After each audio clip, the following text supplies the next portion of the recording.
Hello dear viewers, this is Navneet Saxena in One Man Academy and this video is the quiz number 1 of class 9th science जिसमें हम discuss करेंगे chapter motion से related 20 important questions. So शुरू करते हैं video को। हमारा first question है the dimensions of a room are 8 metre into 6 metre. An ant moves from one corner of the room to the diagonally opposite corner.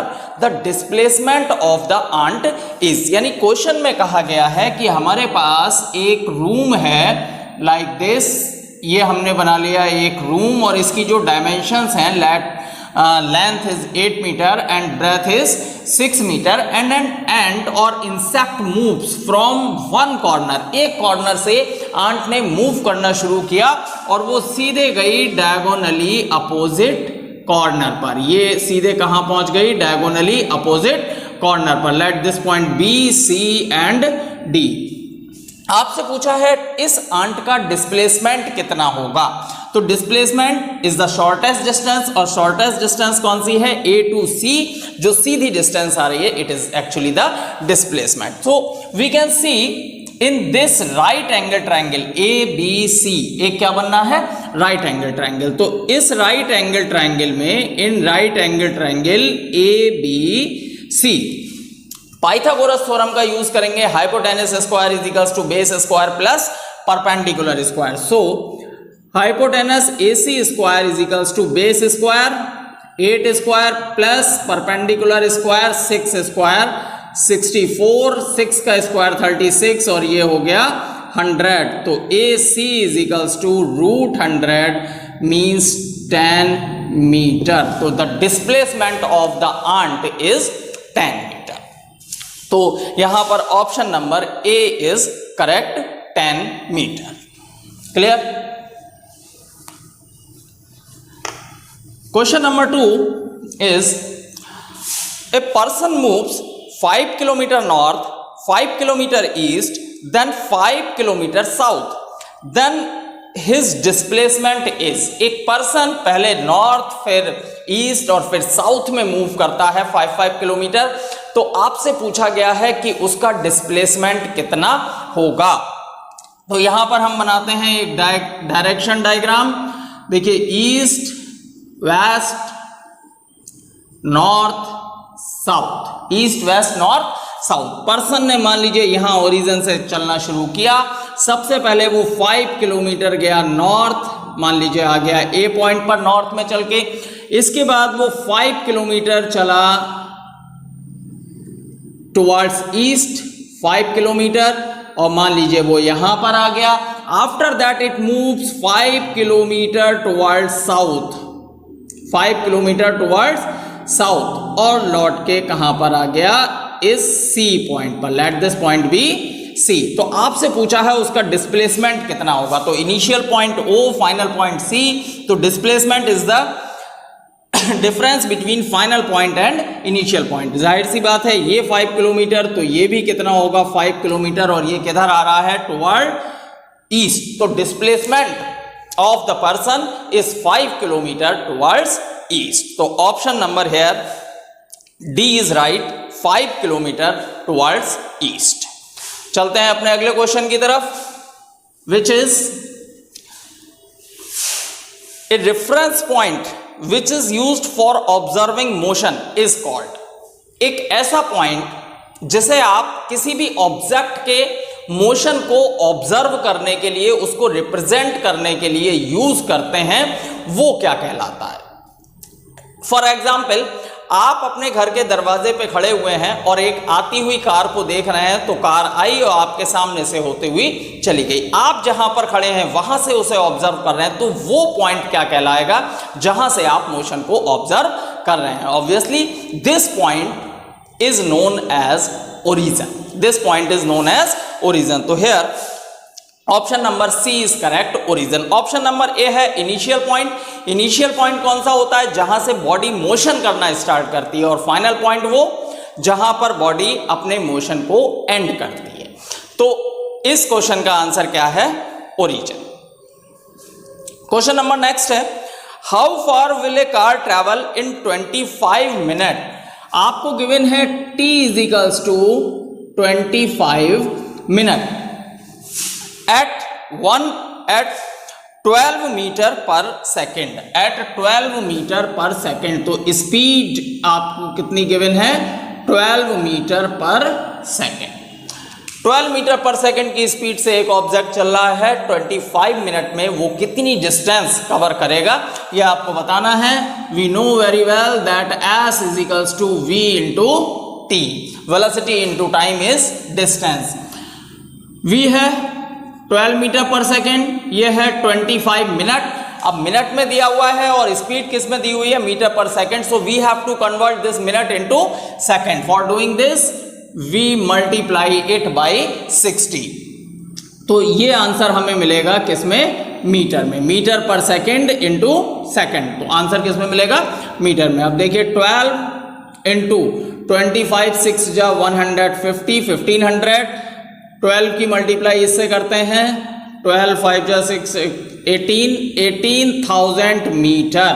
कितना आएगा ये? 18,000 metre. Options are 24 kilometre, 10 kilometre, 18 kilometre और 14 kilometre. तो answer आपको given है kilometre में। तो आप इस मीटर को किस में कन्वर्ट कर देंगे? किलोमीटर में। 1000 से डिवाइड करेंगे तो ये आ जाएगा 18 kilometre, 18 kilometre. So option number C is right here.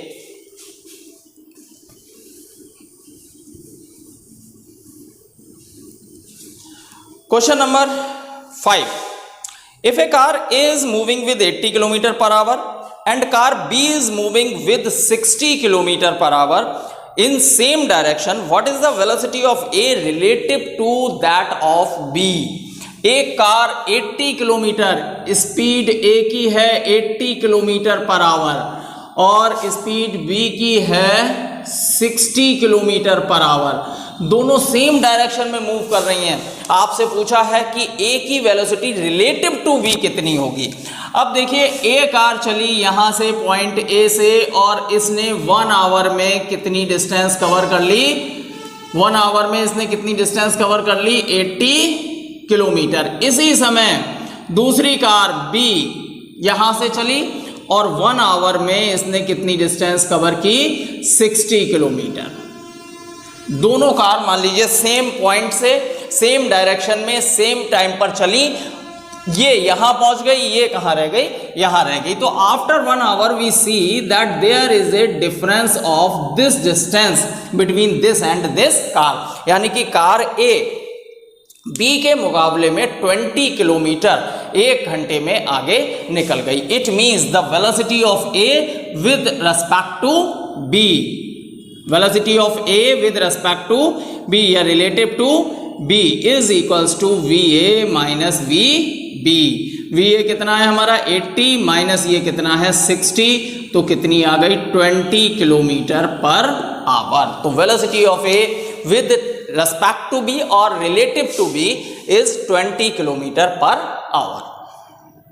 अगर ये कार अपोजिट डायरेक्शन में चल रही होती यानी कि A इधर और B इधर, तो 1 घंटे के बाद दोनों के बीच की डिस्टेंस कितनी हो जाती? 80 और 60 140 kilometre per our, sorry 140 kilometre. तो यहां पर जो वेलोसिटी ऑफ ए होती रिलेटिव टू वी वो कितनी होती? 140। खैर क्वेश्चन के हिसाब से आपका आंसर सही है बी 20 किलोमीटर पर आवर। हम बढ़ते हैं अपने अगले क्वेश्चन की तरफ which is question number 6। Area under the speed time graph. Area under the speed time graph. हम लोगों ने जब ग्राफ्स पढ़े थे तो area under speed time graph हमें मालूम था वो क्या देता है? Distance travelled. क्या चीज देता है? डिस्टेंस। तो option number B is right here, distance. Question number 7 है a bus deaccelerating with 4 metre per second square. D accelerate हो रही है बस, तो a is equals to deceleration हो रहा है तो हम लेंगे माइनस में -4 metre per second square. Changes its speed from 60 metre per second, यानी इनिशियल स्पीड इसकी कितनी थी? 60 metre per second, 60 metre per second to a certain value in 5 second. अब टू ए सर्टेन वैल्यू हमें पता नहीं कितनी वैल्यू है और ये काम कितने टाइम में हो रहा है, 5 सेकेंड में। 5 सेकेंड में फाइंड द फाइनल स्पीड, यानी कि जिस स्पीड तक ये आई 5 सेकेंड में वो स्पीड आपको बताना है। ए आपको गिवन है, यू गिवन है, वी आपको फाइंड करना है, टी गिवन है। फर्स्ट इक्वेशन ऑफ मोशन आप यूज कर सकते हैं, v is equals to u plus a t. v कितना है हमारा फाइंड करना है, u कितना है 60 प्लस a कितना है -4 और t कितना है 5। तो 60 माइनस 5 4 जा 20 यानी कि 40 मीटर पर सेकंड। तो 5 सेकंड बाद जो फाइनल स्पीड होगी कार की या बॉडी की वो कितनी होगी, 40 मीटर पर सेकंड। तो here option number A is correct, 40 metre per second.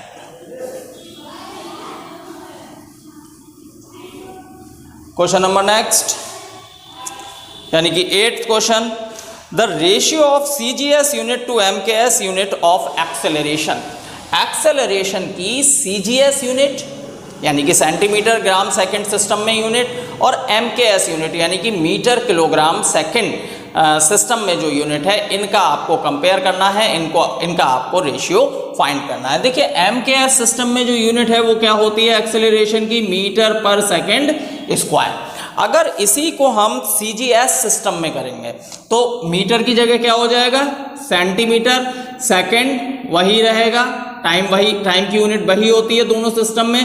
तो ये हो गया centimetre per second square divided by metre per second square. Centimetre per second square divided by metre per second square. Second square से second square cancel, तो क्या बचा आपके पास, centimetre divided by metre. Centimetre, metre को centimetre में convert करेंगे तो कितना हो जाएगा 100 सेंटीमीटर।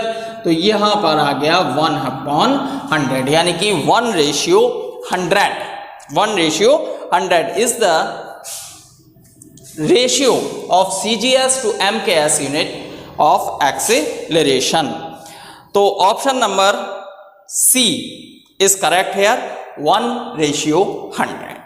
ये हो गया आपका question number 8। Question number 9, distance time graph of two objects A and B is shown, speed of which object is faster. देखिए यहां पर एक ग्राफ शोन है और ये ग्राफ कुछ ये ऐसा है, ये टाइम, ये स्पीड। एक A ऑब्जेक्ट का ग्राफ ये गिवन है, B ऑब्जेक्ट का ग्राफ कुछ ये गिवन है, ये A और ये B। आपसे पूछा है कि कौन सा ऑब्जेक्ट फास्टर है, वेलोसिटी टाइम ग्राफ। देखिए जब भी कोई ग्राफ का इस टाइप का क्वेश्चन होता है तो पहले हम देखते हैं कि इस ग्राफ का स्लोप हमें क्या बता रहा है, इस ग्राफ का स्लोप हमें क्या बता रहा है। देखिए ये स्लोप, और स्लोप का जो फॉर्मूला है वो क्या है, परपेंडिकुलर अपॉन बेस। मान लीजिए मैंने एक लाइन यहां खींच ली तो परपेंडिकुलर ये हो गया यानी वेलोसिटी, और बेस क्या हो गया, टाइम। तो स्लोप ऑफ ग्राफ हमें क्या बता रहा है, वेलोसिटी अपॉन टाइम, यानी कि सॉरी ये डिस्टेंस टाइम ग्राफ है। तो परपेंडिकुलर हमें क्या बताएगा, डिस्टेंस। तो डिस्टेंस अपॉन टाइम, और डिस्टेंस अपॉन टाइम क्या होता है, velocity. Distance of time distance divided by time क्या होता है, वेलोसिटी। अगर ये ग्राफ कौन सा होता, वेलोसिटी टाइम ग्राफ, जैसा कि अभी पहले बन गया था, तो वेलोसिटी अपॉन टाइम, और वो हमें क्या बताता, एक्सेलरेशन। क्लियर। तो स्लोप जो है हमें क्या बता रहा है, डायरेक्ट वेलोसिटी बता रहा है। अब स्लोप किसका ज्यादा है, ऑब्वियसली हमें दिख रहा है स्लोप किसका ज्यादा है, बी का ज्यादा है। तो जब बी का स्लोप ज्यादा है तो बी की वेलोसिटी भी ज्यादा होगी। तो the correct option is B. B जो ऑब्जेक्ट है वो फास्टर मूव करेगा, यानी कि उसकी स्पीड जो है वो क्या होगी, ज्यादा होगी। Next question is, in a distance time graph if the line is horizontal then the object is। अब देखिए यही डिस्टेंस टाइम ग्राफ मान लीजिए मैं लेता हूं और इन्होंने इस प्रश्न में कहा है कि लाइन जो है वो हॉरिजॉन्टल है। अब लाइन मान लीजिए हॉरिजॉन्टल का मतलब क्या हुआ, सपोज ये है लाइन, हो गई हॉरिजॉन्टल लाइन। अब इसका सेंस क्या है कि किसी भी टाइम पर आप देखें तो डिस्टेंस क्या रहेगी, सेम, यानी कि बॉडी की जो पोजीशन है वो टाइम के साथ चेंज नहीं हो रही है। और जब बॉडी की पोजीशन टाइम के साथ चेंज नहीं हो रही तो बॉडी किस में होगी, रेस्ट में। दिस इज क्वेश्चन नंबर 10, ठीक है। और इसका ऑप्शन कौन सा सही है, C, the body is at rest. Now question number 11, the area enclosed by velocity time graph and the time axis will be equal to magnitude of। अभी थोड़ी देर पहले भी शायद एक क्वेश्चन आया था कि area enclosed by the velocity time graph and time axis, ये जो एरिया होता है वो हमें क्या बताता है, डिस्टेंस ट्रैवल्ड या डिस्प्लेसमेंट। तो किसका मैग्नीट्यूड बताएगा, ये डिस्प्लेसमेंट का मैग्नीट्यूड बताएगा हमें। तो option number here is correct. Question number 12 है। अब इसमें फिर से एक ग्राफ दिया हुआ है क्वेश्चन नंबर 12 में, और वो ग्राफ है वेलोसिटी टाइम ग्राफ, और आपसे पूछा है find the total distance covered by the runner in 16 second. देखिए ये एक ग्राफ गिवन है, टाइम और ये हो गई speed. This is the graph. यहां पर टाइम है 6 सेकेंड, यहां पर टाइम है 16 सेकेंड, यहां पर वेलोसिटी है 10। टाइम लिया गया सेकेंड में और जो वेलोसिटी है वो किस में है, मीटर पर सेकेंड में। आपसे पूछा कि एक रनर ने अगर यहां से चलना शुरू किया तो 16 सेकेंड में क्या बताइए उसने कितनी डिस्टेंस ट्रैवल की। तो डिस्टेंस फाइंड करने के लिए इस ग्राफ के नीचे का हमें क्या फाइंड करना होता है, एरिया। मान लीजिए ये पॉइंट ए है, ये बी है, ये सी है और ये डी है। तो distance travelled is equals to area, कौन सा, ओ ए बी सी ओ, पूरा एरिया ओ ए बी सी ओ। अब देखिए इसको दो पार्ट में कर लेंगे। एरिया ऑफ ट्राइंगल, एक ट्राइंगल आ गया ओडीए, और दूसरा क्या है, एरिया ऑफ रेक्टेंगल, कौन सा, A B C D. Triangle का एरिया फॉर्मूला हमें मालूम है, half into base into height. अब ट्राइंगल का जो बेस है वो 0 to 6 यानी कि 6, और हाइट इसकी 6 10 यानी कि 10, प्लस रेक्टेंगल का एरिया, लेंथ पूरी कितनी है 16, इसमें से 6 ये कम कर दें तो 16 माइनस 6 यानी कितनी हो गई 10, और इसकी हाइट यानी कि ब्रेथ भी कितनी है 10। तो ये हो गया 30, 2 3 जा 6 और 10 30 प्लस 100 यानी कि 1/30 मीटर। तो the distance travelled by the runner in 16 second is 130 metre. So here option number D is correct, 130 metre. Next question is given graph is the velocity time graph when the body is under। अब यहां पर भी भाई एक graph दे रखा है आपको, velocity time graph, ये टाइम, वेलोसिटी, और ग्राफ कुछ इस तरीके का है। आप देख रहे हैं कि ये ग्राफ जो है एक स्ट्रेट लाइन नहीं है, ये कुछ कर्व जैसा एक ग्राफ बना है, यानी कि वेलोसिटी कम हो रही है टाइम के साथ, और जो रिटार्डेशन है वो यूनिफॉर्म नहीं है। अगर वो यूनिफॉर्म होता तो वेलोसिटी एक साथ नीचे आती, लेकिन वो ऐसा नहीं है। तो this motion is the non uniform retardation, this motion is non uniform retardation. So option number A is correct. Question number 14 है, a body performs N accelerated motion with uniform speed, the motion of the body is. यहां पर question में कहा गया है कि भाई speed तो यूनिफॉर्म है लेकिन एक्सेलरेटेड मोशन है। अब वेलोसिटी में दो चीजें होती हैं, एक तो स्पीड यानी कि मैग्नीट्यूड ऑफ वेलोसिटी, और दूसरी चीज क्या होती है, इसकी डायरेक्शन। अब मैग्नीट्यूड ऑफ वेलोसिटी तो कांस्टेंट है, लेकिन चूंकि एक्सेलरेटेड मोशन है तो इसका मतलब इसकी डायरेक्शन कंटिन्यूअसली चेंज हो रही होगी। अब अगर यूनिफॉर्म स्पीड है और डायरेक्शन कंटिन्यूअसली चेंज हो रही है तो ये मोशन होता है कौन सा? Circular motion. आप देख सकते हैं अगर सेम स्पीड से मोशन कर रहा है तो हर पॉइंट पर इसकी जो डायरेक्शन ऑफ मोशन है वो क्या होती रहती है? चेंज होती रहती है। तो इस मोशन को हम क्या कहते हैं? Accelerated motion. अगर स्पीड कांस्टेंट है तो इसी को हम कहेंगे यूनिफॉर्म सर्कुलर मोशन। तो यहाँ पर जो ऑप्शन दिए हुए हैं आपको वो कौन कौन से हैं? Linear, circular, parabolic, irregular. तो उसमें option number B circular motion is correct. Next question is a racing car has uniform acceleration of 5 metre of 6 metre per second square. 6 metre per second square uniform acceleration है कितना? 6 metre per second square. तो a is equals to 6 metre per second square. In 10 second it will cover. Time is equals to 10 second it will cover, यानी कि आपसे क्या पूछा है? Distance. Initial velocity यहां पर क्या कंसीडर कर लें? 0।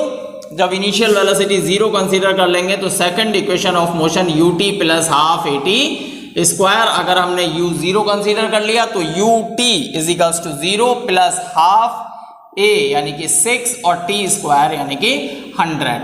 तो 2 3 जा 6, ये हो गया 300 मीटर। तो option number A is correct, 300 metre. Question number 16। To describe the motion of an object, we first specify A। एक ऑब्जेक्ट के मोशन को डिस्क्राइब करना है हमें, और उसको डिस्क्राइब करने के लिए ऑब्वियसली हमें क्या चीज़ चाहिए होता है? ओरिजिन। जो हमने पीछे एक क्वेश्चन आया था उसमें भी समझा था, उसमें ऑब्जेक्ट के मोशन को डिस्क्राइब करने के लिए या रिप्रेजेंट करने के लिए या ऑब्जर्व करने के लिए हमें क्या चाहिए होता है? ओरिजिन। और उस ओरिजिन को ही हम क्या कहते हैं? Reference point. उस ओरिजिन को ही हम क्या बोलेंगे? Reference point. तो option number A is correct here. Next question is the ratio of heights from which 2 bodies are dropped is 3:5। एक हाइट से 2 बॉडीज ड्रॉप की जाती हैं। मान लीजिए यहां से 2 बॉडीज ड्रॉप कर दी गई, एक ये आई और एक यहां से ड्रॉप की गई और ये आई। ठीक है, ये H1 मान लेते हैं और ये क्या मान लेते हैं? H2। और इनका जो रेशियो है, हाइट का रेशियो, वो है 3:5। H1 ratio H2 is equals to 3:5। The ratio of their final velocities.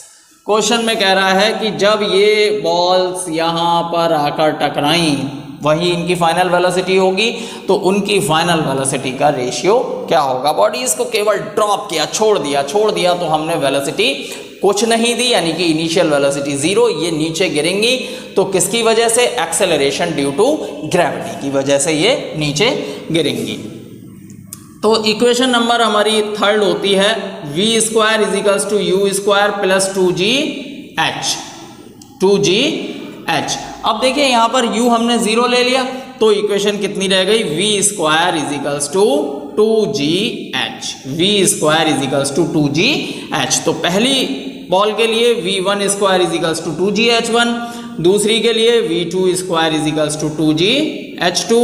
तो v1 square divided by v2 square is equals to 2gh1 divided by 2gh2। 2g is cancelled by 2g, तो v1 upon v2 is equals to under root h1 divided by h2।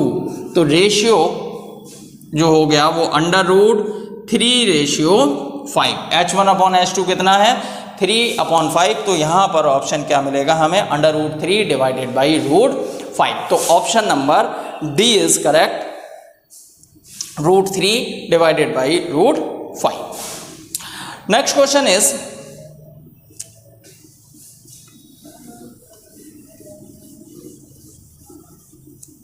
Next question is a body starts to slide over a horizontal surface with an initial velocity 0.2 metre per second. देखिए body की initial velocity है u 0.2 metre per second. आगे कहा गया due to friction its velocity decreases at the rate of 0.02 metre per second square. जो acceleration है वो कितना है 0.02 metre per second square. Acceleration को हमने किस में ले लिया, नेगेटिव में। क्यों? क्योंकि ये कह रहे हैं कि वेलोसिटी डिक्रीज हो रही है। वेलोसिटी डिक्रीज हो रही है इसका मतलब यहां पर क्या हो रहा है, रिटार्डेशन हो रहा है। रिटार्डेशन होगा तो हमें एक्सेलरेशन किस में लेना पड़ेगा, माइनस में। How much time will it take for the body to stop. Body की जो फाइनल वेलोसिटी है वो 0, तो how much time will it take. Simple, चार चीजें हमें दी हुई हैं तो v इजिकल्स टू क्या यूज कर लेंगे, u plus at। v0 u 0.2 plus a minus 0.02 into t, तो minus 0.02 t is equals to 0.2, तो t is equals to 0.2 divided by 0.02, तो आंसर आ गया हमारा कितना, 10 सेकेंड। Answer is 10 second. तो option number A is correct.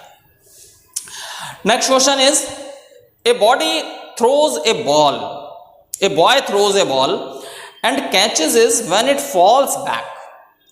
एक बच्चे ने एक बॉल फेंकी ऊपर और वापस जब वो ऊपर से नीचे गिरी तो उसको क्या कर लिया, कैच कर लिया। In which part of the motion the ball is accelerating. उन्होंने कहा कि किस पार्ट में बॉल एक्सेलरेट हो रही है, क्या वो नीचे से ऊपर जाने में एक्सेलरेट हो रही है या ऊपर से नीचे आने में एक्सेलरेट हो रही है। तो बहुत सिंपल सी बात है, जब बॉल नीचे से ऊपर जाएगी तो इसकी वेलोसिटी धीरे धीरे कम होती जाएगी, तो यहां पर बॉडी में क्या होगा, डी एक्सेलरेशन, रिटार्डेशन। और जब ऊपर से नीचे आएगी तो ऑब्वियसली इसकी वेलोसिटी क्या होती जाएगी, बढ़ती जाएगी, क्योंकि जब ऊपर से नीचे आएगी तो वेलोसिटी और एक्सेलरेशन ड्यू टू ग्रेविटी दोनों सेम डायरेक्शन में एक्ट करेंगे। तो यहां पर जो एक्सेलरेशन होगा वो कौन से मोशन में होगा, जब बॉडी ऊपर से नीचे आएगी। तो ऑप्शन नंबर ये है ड्यूरिंग अपवर्ड मोशन, ए गलत।